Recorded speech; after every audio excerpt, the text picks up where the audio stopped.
Hello engineers. तो कैसे हैं आप सब लोग। तो आज मैं आपके सामने फिर से लेकर आया हूं एक और ज़बरदस्त और नॉलेजेबल वीडियो। तो आज हम जानेंगे ड्राइंग स्टडी के बारे में कि ड्राइंग स्टडी करने के लिए हमें क्या क्या चीज़ें ज़रूरी होती है और क्या क्या चीज़ें हमें ध्यान में रखनी चाहिए। तो मैं आपको बता दूं कि हमें एक स्ट्रक्चर ड्राइंग को स्टडी करने से पहले और उसको साइट पे एग्जीक्यूट करने से पहले हमको जनरल नोट्स पढ़ लेना चाहिए। जैसा कि आप अपने स्क्रीन पर देख रहे हैं, मैंने जनरल नोट्स एक ड्राइंग के ओपन करे हुए हैं।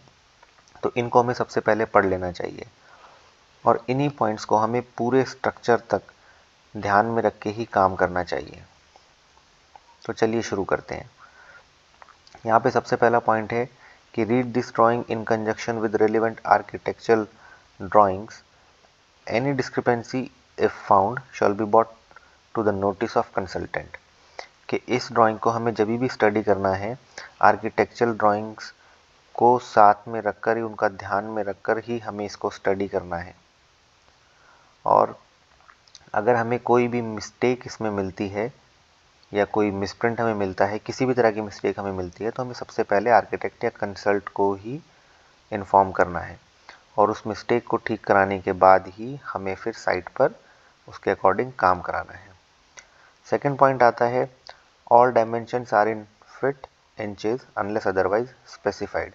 इसका मतलब है कि हमें जितनी भी डायमेंशन इस ड्राइंग में दी हुई हैं सारी फिट और इंचेस में है। अगर किसी और अलग यूनिट में डायमेंशन होंगी तो फिर वो स्पेसिफाई किया जाएगा। यहाँ पे स्पेशली लिखा हुआ है अदरवाइज स्पेसिफाइड। तो अगर किसी अलग यूनिट में डायमेंशंस मेंशन होंगी तो उसको स्पेसिफाई करा जाएगा, नहीं तो सारी डायमेंशंस फिट और इंचेस में ही होंगी। जैसा कि आप यहाँ देख सकते हैं, मैं थोड़ा जूम कर देता हूँ। ये हमें एक यहाँ पर फुटिंग का सेक्शन आपको देखने को मिल रहा होगा। इसमें आप देख रहे हैं कि यहाँ पे जो हाइट एनजीएल से लेकर फुटिंग के बॉटम तक जो हाइट हमें दिख रही है वो 5 फीट दी हुई है। और यहाँ पे आप देख सकते हैं जैसा कि जो आपको डिस्टेंस दिख रहा है स्टील का जो मेंशन करा हुआ है वो 2 फीट है। यहाँ पे जितनी भी डायमेंशंस आपको दिख रही हैं सारी फीट और इंचेस में ही हैं। अगर किसी और यूनिट में डायमेंशंस होती तो फिर वो अलग से मेंशन किया जाता, जैसे एमएम में या मीटर में तो वो अलग से मेंशन होता। नहीं तो जितनी भी डायमेंशंस हैं सारी आपको फीट और इंचेस में ही मिलेंगी। तो अभी हम आते हैं अपने नेक्स्ट पॉइंट पे। Do not scale any dimension. Do not scale any dimension कि हमें यहाँ पे जितनी भी डायमेंशन दी हुई है हमें उसे ड्राइंग पर ही नापने नहीं लग जाना है। वो जितनी भी डायमेंशन है वो ड्राइंग पर नापने के लिए नहीं है, वो साइट पे एग्जीक्यूट करते टाइम नापने के लिए है। तो इसलिए ड्राइंग पे किसी भी डायमेंशन को हमें खुद नहीं नापने लगना है। Confirm location of walls with relevant architecture drawings. किसी कोई भी अगर वॉल आती है तो हमें उसको कन्फर्म, उसकी लोकेशन कंफर्म करने के लिए हमें आर्किटेक्चर ड्राइंग्स को भी ध्यान में रखना होगा। फिफ्थ पॉइंट है for RCC work use M25 for all structural components. कि जितना भी स्ट्रक्चर का काम होगा पूरे बिल्डिंग में, जितना भी स्ट्रक्चर में आरसीसी वर्क होगा उसमें सिर्फ M25 ग्रेड का ही कंक्रीट यूज होगा। और सिक्स पॉइंट आता है the reinforcement shall B FE500D HYSD having yield strength not less than 500 Newton per mm square and conforming to IS 786 to 2008। दोस्तों स्टील जो होता है काफ़ी तरह का आता है, FE415 भी आता है, FE500 भी आता है, FE550 भी आता है, लेकिन यहाँ पे हमें FE500D यूज़ करना है जो कि HYSD होता है, हाई यील्ड स्ट्रेंथ स्टील होता है। और जो उसकी स्ट्रेंथ है स्पेशली दोबारा ही मेंशन कर दी है 500 न्यूटन पर एमएम स्क्वायर से कम नहीं होनी चाहिए, जो कि आईएस कोड, इन्होंने आईएस कोड भी यहाँ पे मेंशन कर दिया है कि इस आईएस कोड से कंफर्म करके ही ये हमको स्टील का स्ट्रेंथ दी गई है। तो हमें इसी कोड का स्टील हमें यूज़ करना है। और दोस्तों नेक्स्ट पॉइंट में हमें सारे कवर बता दिए हैं कि हमें कहाँ पे क्या क्या कवर मेंशन करना है। तो लिखा हुआ है the clear cover to the reinforcement shall be as follows. जितना भी रीइंफोर्समेंट वर्क होगा उसमें कौन कौन सा कवर हमें यूज़ करना है, जैसे कि फाउंडेशन में कितना, कॉलम में कितना, बीम में कितना, स्लैब में कितना। तो यहाँ पे दिया हुआ है कॉलम में 1.5 इंच का कवर ब्लॉक यूज़ करना है, बीम में 1 इंच का, स्लैब में 0.75 इंचज़ का, छज्जा में या कैनोपी में 0.75 इंचज़ का और आरसीसी वॉल में हमको 1.5 इंच का कवर ब्लॉक यूज़ करना है। नीचे इन्होंने एक और इम्पॉर्टेंट चीज़ मेंशन कर दी है कि nominal cover is the depth of concrete cover to the steel reinforcement links ties stirrups। इस सेक्शन का यूज़ करते हैं। यहाँ पे आप देखेंगे कि आपको एक ये पार्ट दिख रहा है और एक ये पार्ट दिख रहा है। एक ये जो लंबे वाला पार्ट है जो वर्टिकल और एक हॉरिजॉन्टल, ये दो पार्ट दिख रहे हैं, ये दोनों स्टील मेंशन कर रहा है। अब जो आपको क्लियर कवर लेना है, जो हॉरिजॉन्टल पार्ट है ये एक्चुअली स्टिरप्स हैं और ये कॉलम का मेन स्टील है। तो आपको क्लियर कवर स्टिरप से लेना है, ना कि मेन स्टील से। तो आपका जैसा कॉलम में दिया हुआ है कि 1.5 इंचेस का हमको कवर लेना है, तो वो हमारे स्टिरप्स से क्लियर कवर हमको मेजर करना है। तो आपका क्लियर कवर स्टिरप से लेकर और कॉलम के आउटर फेस तक 1.5 इंच होना चाहिए। तो आ जाते हैं हम अपने नेक्स्ट पार्ट पे, यहाँ पे लिखा है not more than 50% of the bars shall be lapped at any section, laps close to the mid span in bottom bars and close supports in top bars shall be avoided. ये यहाँ पे clearly mention कर दिया है कि 50% से ज़्यादा कि जितनी भी हमारी किसी स्टील की लेंथ होगी उसके 50% से ज़्यादा स्टील कहीं पर भी लैप नहीं होना चाहिए। और इसके नेक्स्ट अगर आप देखेंगे यहाँ पे साफ साफ लिखा हुआ है laps close to the mid span in bottom bars, के कोई भी बॉटम बार के मिड स्पैन में, मतलब अगर आप एक स्लैब लेंगे तो उसके बीच में, उसके सेंटर में आपका लैप नहीं होना चाहिए, वो हमें अवॉइड करना है।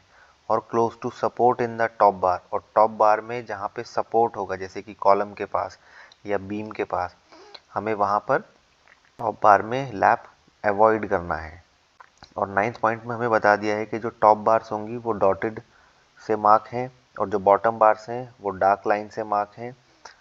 B/W का मतलब है both ways, T and B का मतलब है टॉप एंड बॉटम, UNO का मतलब है अनलेस नोटेड अदरवाइज, ALTH का मतलब है ऑल थ्रू एंड EXT का मतलब है एक्स्ट्रा।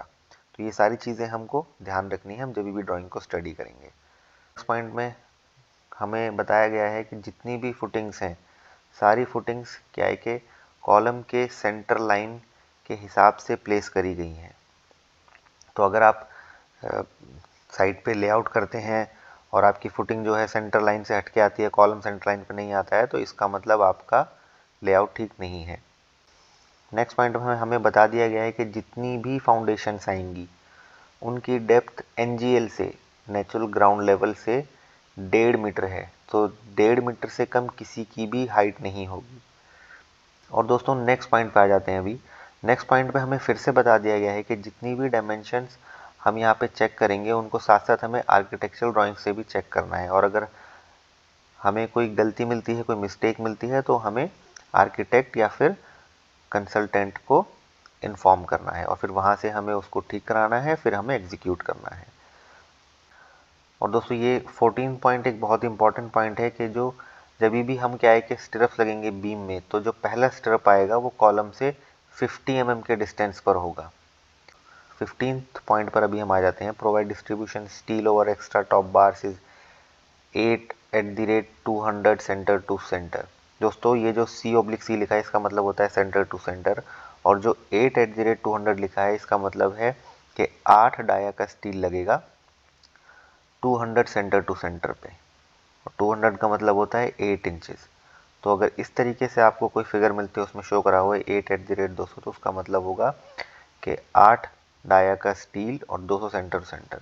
और इस पॉइंट का मतलब है कि जितना भी डिस्ट्रीब्यूशन स्टील आएगा अगर कहीं पे मेंशन नहीं करा हुआ है तो हमें वहाँ पर 8 डाया का स्टील लगाना है 200 सेंटर सेंटर पे।